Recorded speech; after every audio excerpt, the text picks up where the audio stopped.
안녕하세요. 사연 많은 유튜브의 구독자 여러분. 저는 예측 불가능해서 더 드라마틱했던 제 인생 이야기를 들려드리려 합니다.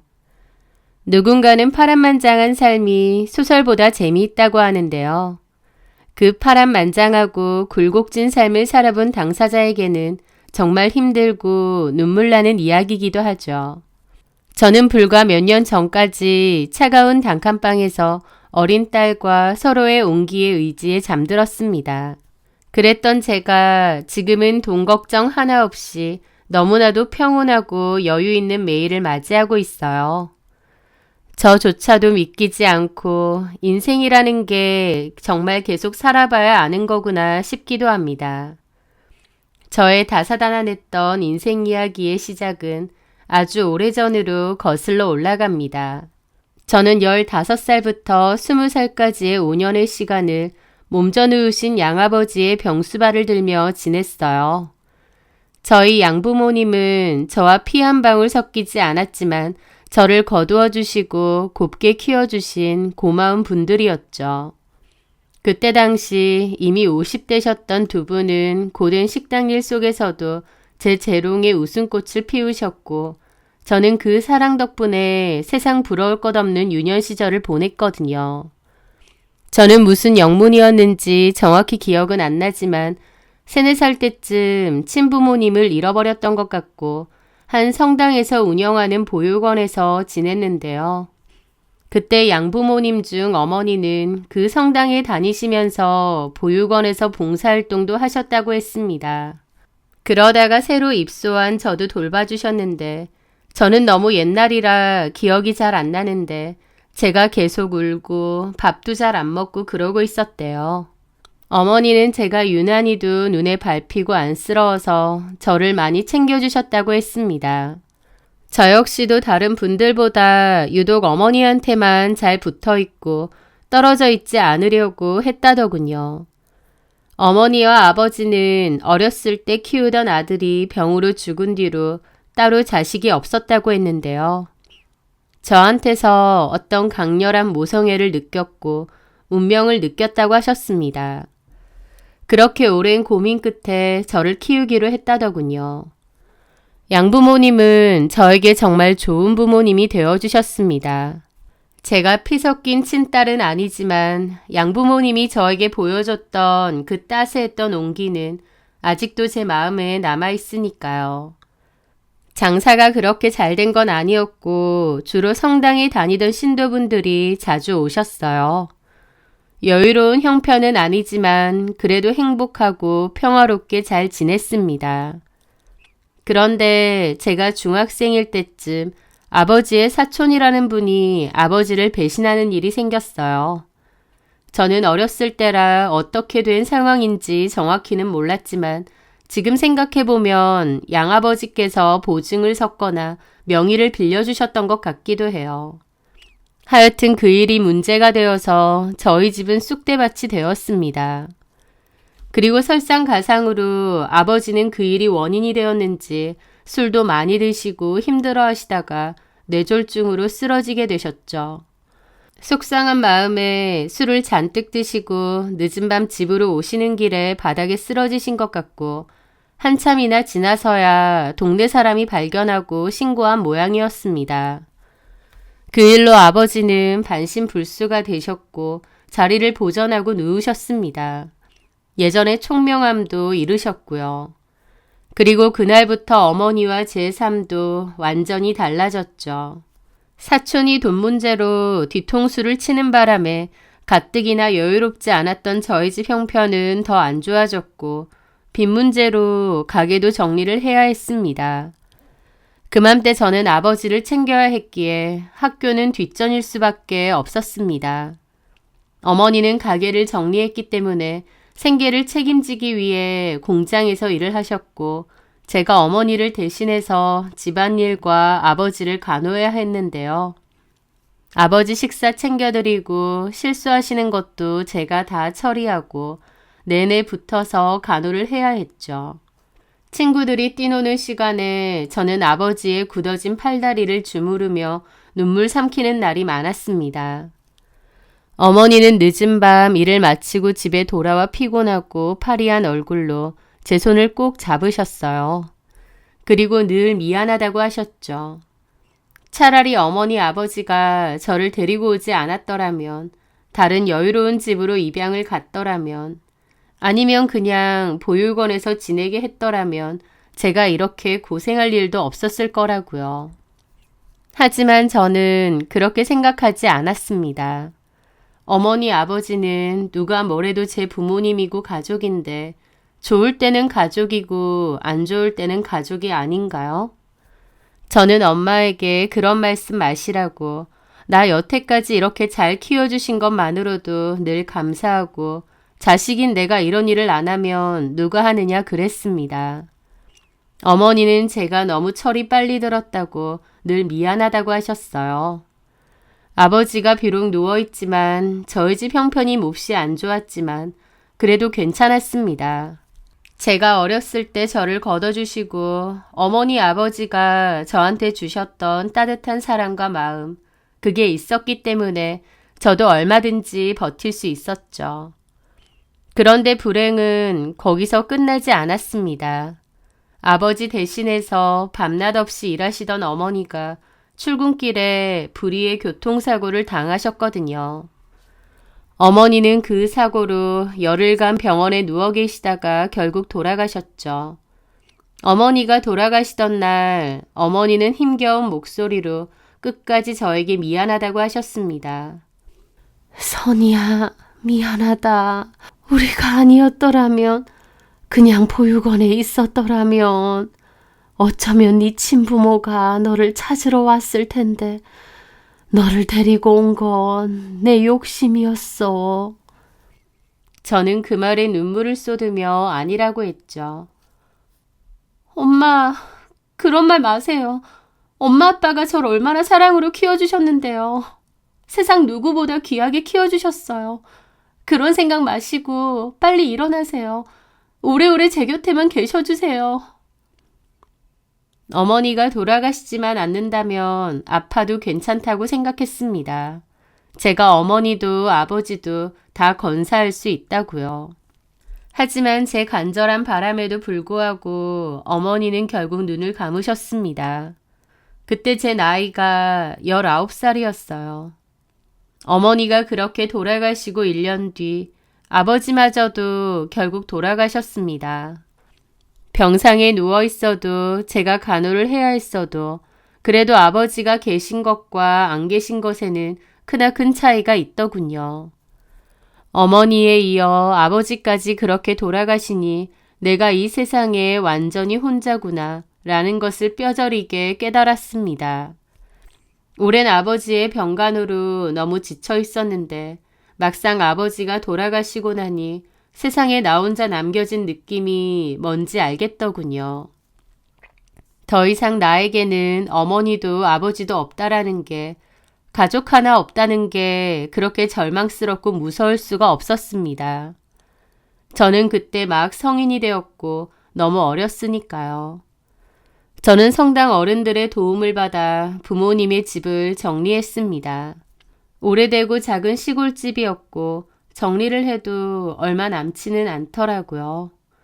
저도 먹고 살아야 했는데 거기서는 제가 할 수 있는 게 별로 없고 일자리도 별로 없으니 상경을 하기로 결심을 했습니다. 그렇게 저는 그 집을 정리한 돈을 꼭 쥐고 서울로 상경했습니다. 그리고 그 돈으로 작은 방을 하나 구했어요. 서울 물가가 워낙 비싸서 방을 구하는 것도 힘들더라고요. 오랜 아버지의 병간호로 인해 고등학교 졸업만 간신히 했던 저는 회사 같은 곳에는 취업하기가 힘들었습니다. 그래서 저는 대학가 근처 24시간 식당에서 일을 했어요. 기름때 낀 식당 바닥을 닦고 산더미 같은 설거지를 하고 밤에는 취객들의 행패를 견뎌내며 하루하루를 버텼습니다. 매일 밤 작은 방에 고단한 몸을 누이면 서러움에 눈물이 났지만 살아야 한다. 돌아가신 어머니 아버지 생각해서 독해져야 한다는 생각뿐이었습니다. 그러던 어느 날이었어요. 그날도 저녁에 일을 하고 있는데 술에 취한 취객 한 명이 시비를 걸고는 술 한 잔 따라보라며 행패를 부렸습니다. 사장님도 마침 자리를 비웠을 때라 저는 너무 곤란했는데 그때 저를 도와준 사람이 바로 법대생이었던 민성철이었습니다. 그 남자는 저희 가게의 단골 손님이라서 저도 얼굴을 알고 인사 정도 주고받던 사이였죠. 너무 곤란했는데 고맙게도 그 남자가 다가와서 그 취객을 저지해줬습니다. 그 취객이 그 남자에게 너는 뭐냐고 막 따지더라고요. 그랬더니 그 남자는 아저씨, 그만 좀 하시죠. 신고할까요? 네가 뭔데? 나? 변호사다. 그 남자의 말에 그 취객은 그 남자의 위아래로 훑어보더니 비웃더라고요. 뭐? 변호사? 꼴값 떨고 있네. 네가 무슨? 지금 이렇게 소란 피우는 행위는 음주 소란 및 불안감 조성, 업무 방해죄가 성립될 수 있습니다. 그리고 이 직원한테 술을 따르라고 강요했기 때문에 형법 324조 강요죄에도 성립될 수 있고요. 강요죄는 5년 이하의 징역 또는 3천만 원 이하의 벌금에 처해질 수 있습니다. 그리고 지금 이 직원 손잡았죠? 폭행죄의 성희롱 강제추행까지. 어디 지금 신고할까요? 그 남자가 단호하게 그리고 일목요연하게 따지고 들자 그 취객은 그제야 당황한 얼굴이 되더라고요. 그러더니 자기가 뭐 강요를 했느니 어쨌느니 궁시렁궁시렁 변명을 하더니만 슬그머니 자리를 뜨는 겁니다. 너무 무섭고 놀랐는데 그 남자가 저를 도와준 거였습니다. 저는 고마우면서도 갑자기 긴장이 탁 풀리면서 눈물이 줄줄 흘렀죠. 제가 우니 그 남자도 몹시 당황해서 저를 달래주었습니다. 괜찮으세요? 네, 너무 고맙습니다. 사장님도 안 계시고 어떻게 해야 되나 했는데. 많이 놀라셨겠어요.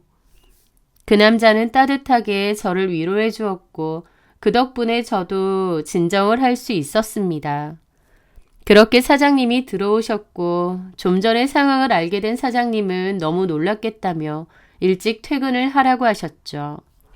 그렇게 저는 좀 일찍 퇴근을 하게 되었는데 그분이 밤이 늦었으니 동네 입구까지만 데려다 주신다고 하더라고요. 그러면서 그 남자와 저는 대화를 좀 나누게 되었습니다. 그 남자는 제가 일하는 식당 앞 대학 법학과를 다니는 사람이었어요. 제가 일하는 식당에 종종 오는데 올 때마다 제가 참 열심히 일하는 게 보이더래요.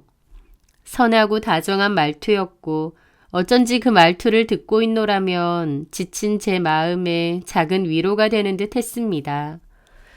그날을 계기로 그 남자와 저는 좀 가까워졌고 밖에서 만나거나 산책을 하는 날도 종종 있었습니다. 저는 그 남자에게 제 지난 이야기를 들려주었는데 우여곡절 많았던 제 인생사를 들은 그 남자는 저에게 열심히 사는 것 같아 대단하면서도 안쓰럽다고 하더라고요. 세상 물정 모르고 사람에 대한 그리움이 컸던 저는 그의 위로와 관심에 마음이 갔습니다. 그리고 그 남자는 법학과에 다니면서 변호사를 준비하는 사람이었는데 자신의 미래에 저도 함께 있었으면 좋겠다는 얘기를 자주 했어요. 그는 제게 대학 입시를 권했고 저도 하루하루 일하는 것 말고 어떤 꿈이 생겼습니다. 식당 일 틈틈이 공부를 했고 그 남자가 제게 공부를 가르쳐 주기도 했어요. 선이 너는 참 똑똑하고 머리가 좋은 것 같아. 이해력도 빠르고. 조금만 더 노력하면 좋은 대학도 갈 수 있어. 내가 옆에서 도와줄게. 고마워요, 오빠. 오빠 덕분에 저도 꿈을 꿀 수 있게 된 것 같아요. 내 꿈에는 네가 있고 네 꿈에는 내가 있는 거지. 넌 혼자가 아니야. 우리 같이 열심히 해서 둘 다 원하는 꿈도 이루고 성공하자. 그때 당시 저는 어떤 생각까지 했냐면요. 그 남자가 돌아가신 어머니 아버지가 자신들을 대신해서 저에게 보내준 천사가 아닐까 싶을 정도였습니다. 그 남자 역시 자기 집안 형편이 그리 좋지는 않기 때문에 자기는 꼭 하루빨리 로스쿨도 들어가고 변호사 시험에 합격도 해야 한다고 했어요. 그 남자는 늘 우리의 미래라는 말을 잘 썼고 그 남자 말 맞다나 서로의 미래에 서로가 함께할 거라고 믿어 의심치 않았습니다. 그런데 만나오고 있던 와중 저는 덜컥 임신을 하게 되었습니다. 너무 어린 나이에 임신이었고 결혼도 전이었기에 겁이 났지만 그는 오히려 태연하더라고요. 결혼해야지. 걱정 마. 내가 책임질게. 우리 예쁜 아기 낳아서 잘 살아보자. 그 남자의 흔쾌한 반응에 저도 너무 좋았습니다. 하지만 그의 부모님은 저를 탐탁치 않아 했어요. 특히 어머님은 저를 몹시 못마땅해 했죠. 고졸의 고아 출신인 제가 마음에 들리 만무했습니다. 어디서 근본도 없는 주제에 내 귀한 아들 앞길을 막아? 당장 그 애 지워! 내가 겨우 너 같은 애랑 우리 성철이 결혼시키려고 개고생해서 키운 줄 알아? 어머니, 저 오빠 너무 사랑하고 오빠도 저 많이 사랑해요. 서로 많이 의지하고 다독여가며 잘 살겠습니다. 누구 맘대로?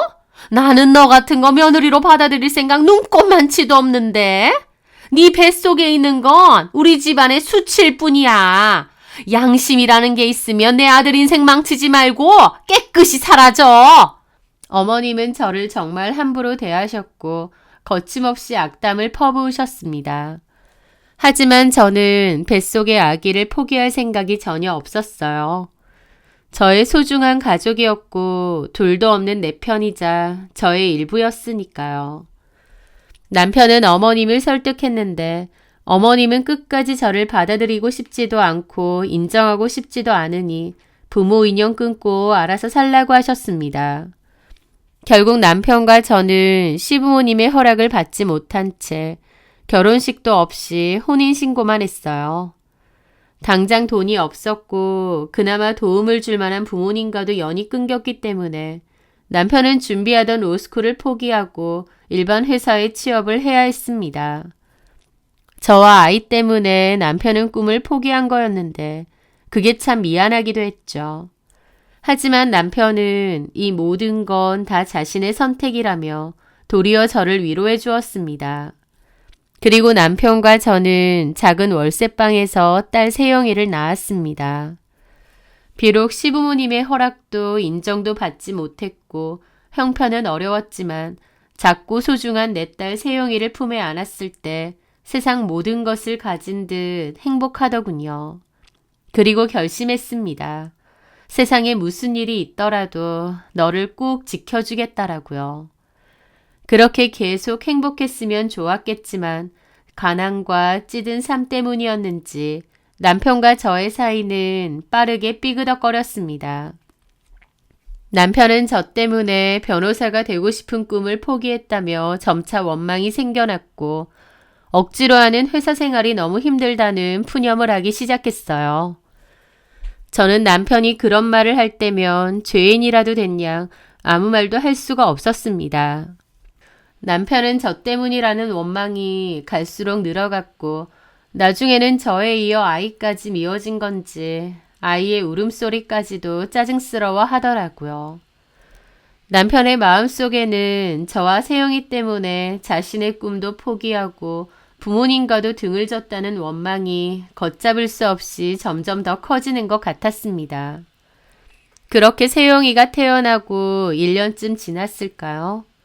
남편은 어느 날 저녁 밥상 앞에서 폭탄 선언을 하더라고요. 나 아무래도 회사 그만둬야겠어. 갑자기 그게 무슨 소리야? 나 로스쿨 다시 갈 거야. 원래 내 꿈이었잖아. 변호사 돼서 큰 돈 벌어야지. 당신도 변호사 사모님 소리 듣고 싶지 않아? 오빠 마음은 알겠는데 우리 형편에 당장 벌어오는 돈이 없으면. 그래서 내가 1년 버텼잖아. 이제는 당신이 좀 해. 하지만 저희 세영이는 이제 겨우 돌이 지났는데 그 어린아이를 두고 제가 어떻게 돈을 벌 수 있겠나요? 하지만 남편은 도리어 저를 답답해했습니다. 아, 답답하네. 당신은 왜 그렇게 눈앞에 있는 것만 봐? 내가 변호사 되면 지금 버는 거랑 비교가 되겠어? 앞으로 몇 년만, 딱 몇 년만 고생하면 돼.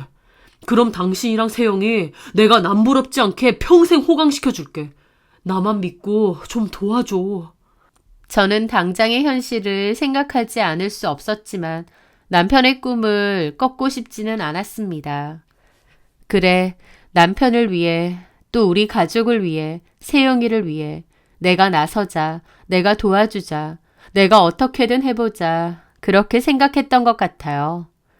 그리고 그 순간부터 우리 집의 모든 경제적 책임은 오롯이 제 몫이 되었습니다. 저는 아이를 어린이집에 맡기고 일을 해야 했어요. 식당에 취업을 했고 열심히 일했습니다. 하루 종일 일하고 7시에는 세영이를 데리고 와 아이를 돌봤어요. 그리고 저녁에는 틈틈이 부업까지 해야 했죠. 고된 식당 일과 육아, 부업까지. 너무 힘들었고 제 몸은 늘 납덩이처럼 무겁고 잠을 많이 못 자니 정신은 몽롱했습니다. 하루하루가 너무나도 정신없이 바빠서 세영이와 눈 맞추고 웃어줄 시간조차 부족하다는 사실이 늘 미안했죠. 남편은 독서실과 학원을 오가며 공부에만 몰두했고 집안일이나 육아는 당연하다는 듯 제 몫으로 남겨두었습니다.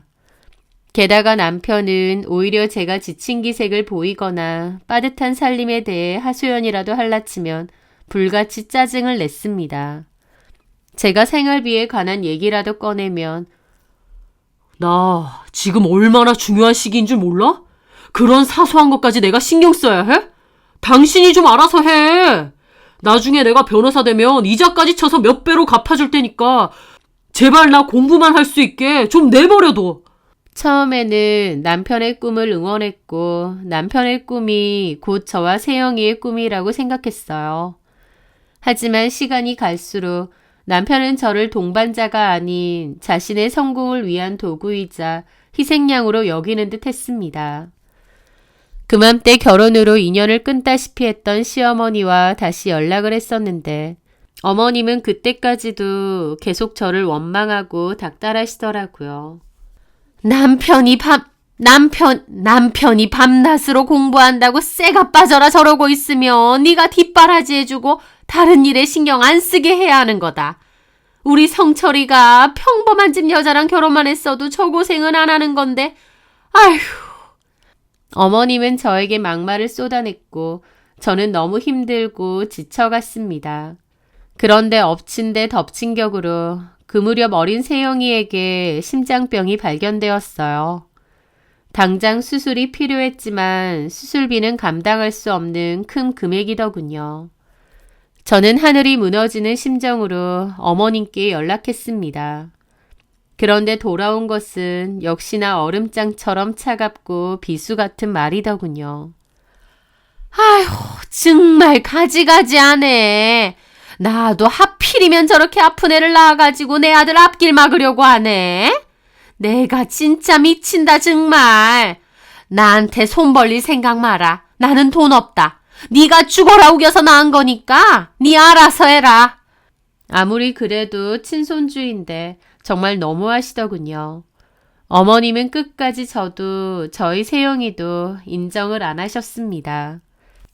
남편에게도 말했는데 남편조차도 자기가 어떻게 하겠느냐며 저더러 알아서 주변에 돈을 좀 빌리라고 하더라고요. 남의 자식도 아니고 지 자식 일인데 어떻게 이럴 수 있나 하늘이 무너졌죠. 저는 눈물을 머금고 이곳저곳 돈을 빌리러 다녔는데 안 됐고 결국 이자가 몹시 비싼 사금융에 돈을 빌려 겨우 세영이의 수술을 할 수 있었습니다. 그런데 그 와중에 남편은 바쁘다는 핑계로 그 와중에도 병문안 한번 제대로 오지 않더라고요. 남편과 저는 부부 사이긴 하지만 남보다 못한 차가운 사이로 지내기도 했습니다. 남편은 그맘때 시부모님과 적극적으로 연락하고 왕래하며 지냈는데 시부모님은 계속해서 저랑 헤어지라고 종용을 하시는 듯 했어요. 곧 변호사 되면 얼마든지 더 나은 여자랑 결혼할 수 있는데 저랑 계속 혼인관계를 유지할 거냐 이거였죠. 남편도 그때쯤에는 부모님 말을 거스르고 저랑 결혼한 것을 후회하는 것 같기도 했고요. 그렇게 저희는 혼인관계는 유지했지만 자주 싸웠고 소원한 사이로 살았습니다. 하지만 그 와중에도 저는 죽어라 일해서 남편의 뒷바라지는 계속했었죠. 그 힘겨운 시간들이 흘러갔고 남편은 마침내 변호사 시험에 합격했습니다. 합격 소식을 전하는 그의 목소리는 의기양양했지만 저는 마냥 기뻐할 수만은 없었어요. 그동안 쌓인 마음의 빚과 상처가 너무 컸기 때문입니다. 그래도 세영이와 제가 조금은 더 나은 삶을 살 수 있을 거라고 애써 스스로를 다독였던 것 같아요. 그런데 그맘때 또다시 청천벽력 같은 소식이 들려왔습니다. 세영이의 심장병이 재발하여 이전보다 훨씬 더 크고 위험한 수술이 필요하다는 것이었죠. 저는 남편에게 이 사실을 알렸습니다. 그런데요. 그는 딸의 아픈 소식을 듣고도 너무 냉정한 반응을 보이더라고요. 또 아프다고? 미치겠네 진짜. 당신은 애를 대체 어떻게 보는 거야? 오빠, 세영이가 아픈 게 내 탓이 아니잖아. 그리고 세영이 수술해야 하니까 수술비 좀 마련해줘. 선이야, 나 전부터 생각한 건데 너랑 더는 못 살겠다. 솔직히 우리 정상적인 부부로 안 산 지도 꽤 됐잖아. 우리 이제 그만하자. 뭐라고? 그만하자니. 나 너무 지쳐. 책임감 때문에 여기까지 어거지로 끌고 왔지만 우리 인연은 이미 예전에 끝났어. 애가 있는데, 자식 있는데 그게 마음대로 끝이 나? 아, 제발 세영이 빌미로 내 발목 좀 잡지 마. 나 진짜 너랑 세영이 생각하면 너무 지겹고 미치겠으니까. 남편은 생난리를 치며 집을 나갔습니다. 나중에야 알게 됐어요. 남편이 자기가 몸담고 있는 로펌 대표의 딸과 만나고 있다는 것을요. 남편에게 저와 세영이는 이제 필요 없는 인생에서 지우고 싶은 짐짝이자 걸림돌이나 다름없었던 겁니다. 저와 세영이를 인생에서 지우려 하는 그의 눈에는 일말의 죄책감도 연민도 없더군요. 지난 시간 동안의 제 피와 땀, 그리고 눈물은 그의 성공을 위한 발판, 그 이상도 이하도 아니었습니다. 그는 제 헌신을 당연하게 이용했고 이제 쓸모가 없어지자 가차없이 버리려 했으니까요. 이렇게 얘기 안 했잖아. 변호사 되면 나랑 세영이 고생 안 시킬 거라고. 조금만 기다려달라고 했잖아. 제발 지긋지긋하게 좀 굴지 마라. 결국 당신이 선택한 거잖아. 내가 너한테 충고 하나 할게. 나한테 징징거리고 내 발목 잡아봤자야. 결국 다 네가 선택한 거잖아. 사람은 본인이 한 선택에 책임을 질 줄 알아야 되는 거야. 우리 이러지 말자. 그냥 깨끗하게 끝내고 서로 응원해주자. 나 당신이랑 세영이 사이에서 너무 지쳤어. 도대체 뭐가 지쳤다는 거야? 나는 오빠한테 아무것도 해달라고 한 게 없는데? 오빠는 나를 위해서, 세영이를 위해서 아무것도 한 게 없는데? 이것 봐. 너도 나 원망하잖아. 이런 상태로 어떻게 결혼 생활을 계속 유지하니? 아니, 나는 이혼 못해줘. 절대 못해줘. 저는 절대 이혼해줄 생각이 없었습니다. 누구 좋으라고요. 그런데 얼마 지나지 않아 이혼을 해줄 수밖에 없었습니다. 왜냐하면 세영이의 상태가 안 좋아서 빨리 수술을 받아야 했고 저는 수술비가 없었거든요. 도움받을 곳도 없었고요. 처음 세영이가 수술을 했을 때 사금융에서 돈을 빌린 문제로 신용도에 문제가 생겨 일반 대출도 안 됐습니다. 그것도 다 못 갚기도 했고요. 게다가 주변에서 돈을 꾸는 것도 쉽지 않았습니다. 그런데 남편은 세영이의 병원비와 위자료, 남은 대출을 다 갚아주겠다며 이혼해달라고 하더라고요. 온몸의 피가 거꾸로 솟는 것 같았습니다. 나한테 어떻게 이렇게 잔인할 수가 있나 싶더라고요. 하지만 그때 저는 제정신이 아니었고 세영이를 위한 선택을 해야 했습니다. 갈기갈기 찢어진 마음을 부여잡고 피눈물을 흘리며 결국 남편이 원하던 대로 이혼 도장을 찍었습니다. 남편은 저와 딸을 버려두고 본인만의 미래와 성공을 위해 홀가분하게 떠나더군요. 저랑 이혼하고 나서 로펌 대표의 딸이랑 잘 만나고 있고 곧 재혼도 한다는 얘기를 건너들었습니다. 사람한테 받은 배신으로 하루하루 절망 속에 빠져 살았습니다.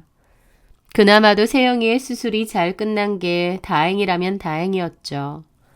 세영이마저 없었더라면 저도 큰 상처와 슬픔으로 세상을 등져버렸을지도 모릅니다.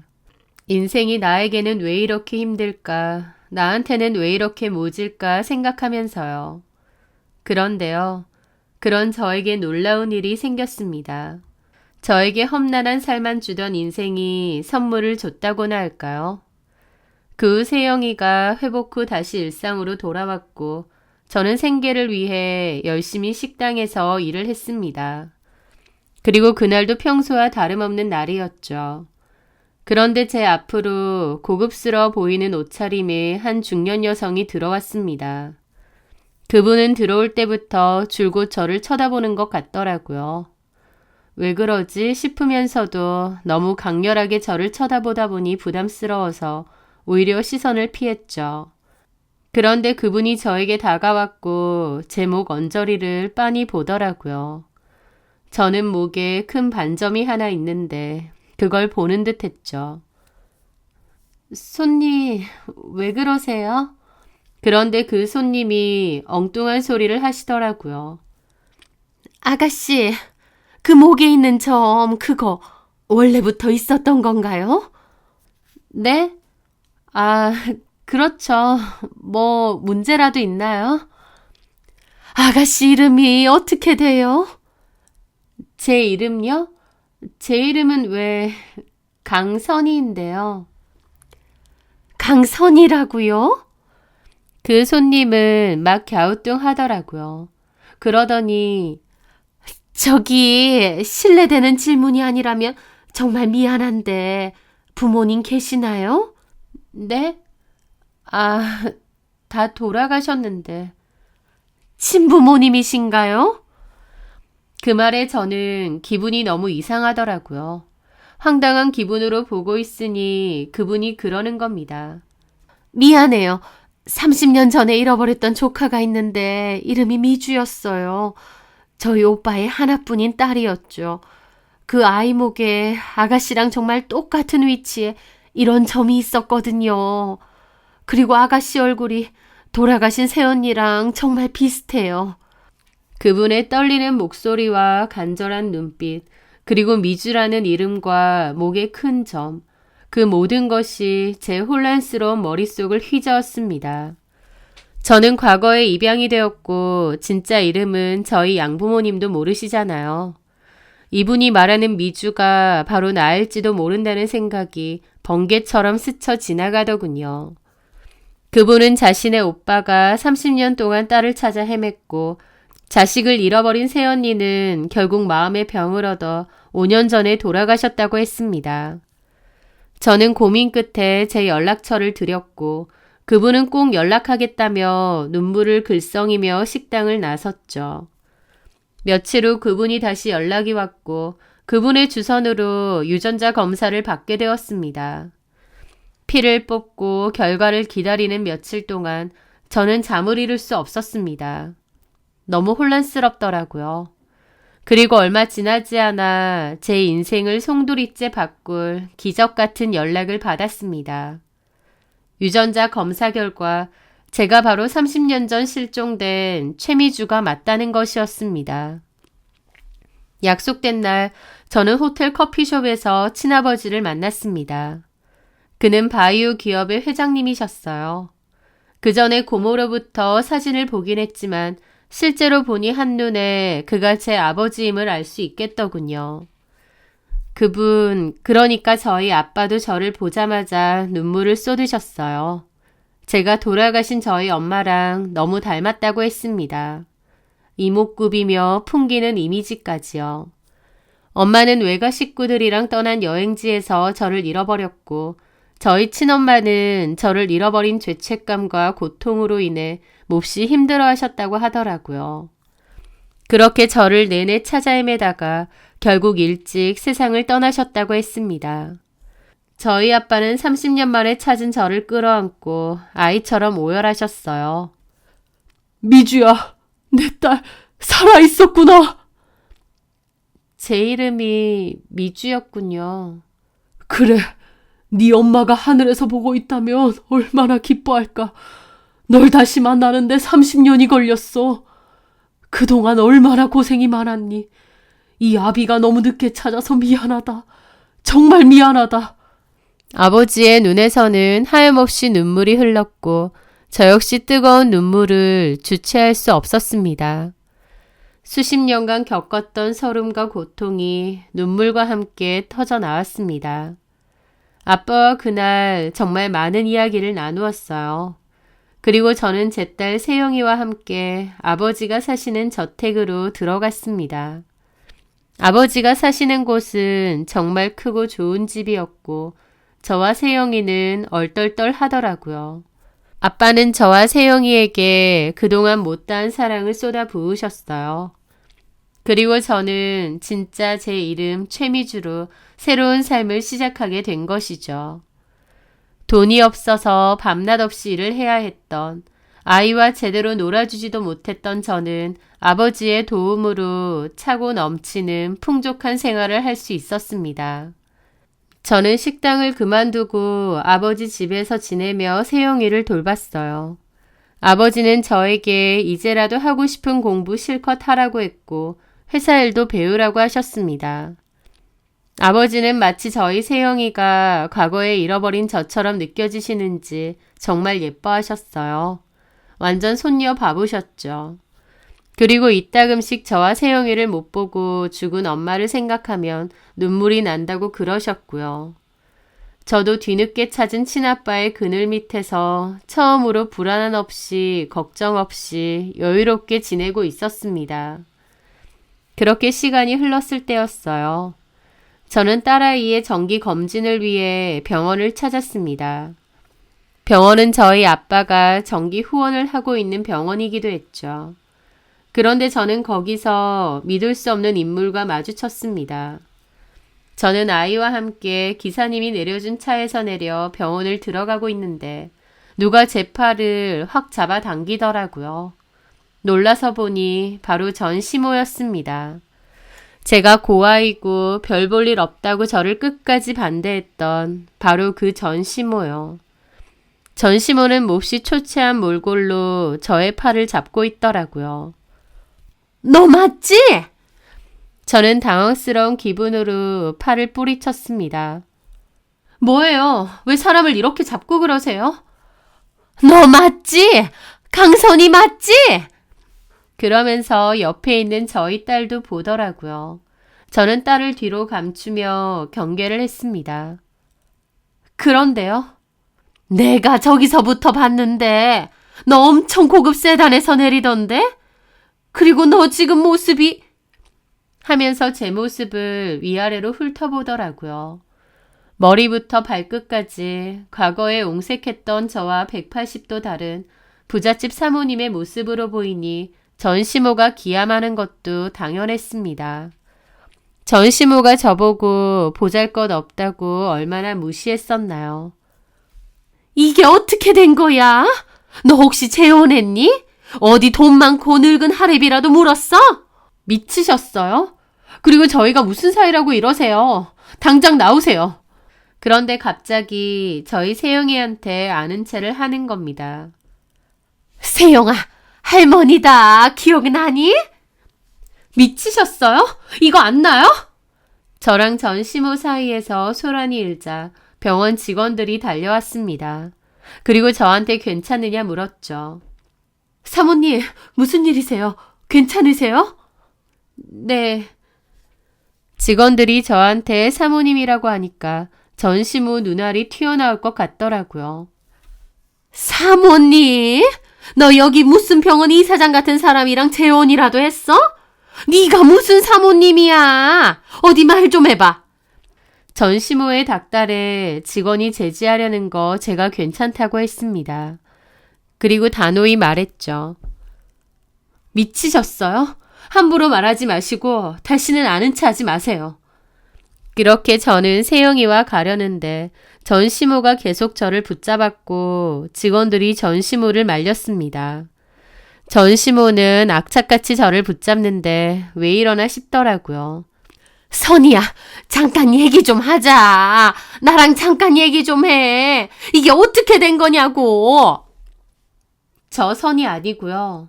자꾸 이러시면 경찰 부릅니다. 어떻게 된 건지 모르겠는데 어찌됐든 네가 우리 성철이 좀 도와주면 안 되겠니? 성철이 좀 도와줘. 전시모 입에서 전 남편의 이름이 나오니 멈칫하게 되더라고요. 지 성공을 위해 저랑 제 딸을 가차없이 버렸던 그 쓰레기 같은 이름이 말이죠. 뭔 소리 하세요? 그렇게 전시모가 들려주는 전 남편의 이야기는 놀라웠습니다. 전 남편은 저랑 이혼 후 로펌 대표의 딸이랑 재혼을 한다고 했는데요. 인생에서 걸림돌처럼 느껴지는 저를 지 뒷바라지에 이용하고 버린 후 성공을 위해 그런 선택을 했었는데 전시모의 이야기를 들으니 아이러니하게도 전 남편도 그 여자에게 이용을 당하고 버려진 듯 했습니다. 정확한 내용은 모르지만 아마도 그 로펌 대표에게 어떤 불법적인 일이 있었던 것 같아요. 그런데 그 로펌 대표와 딸이 그 일을 전 남편에게 대신 덮어 씌운 듯 했어요. 전 남편도 서로 합의하에 그렇게 하기로 한 듯 했고 전 남편은 그 일로 인해 변호사 자격까지도 박탈당했다고 하더군요.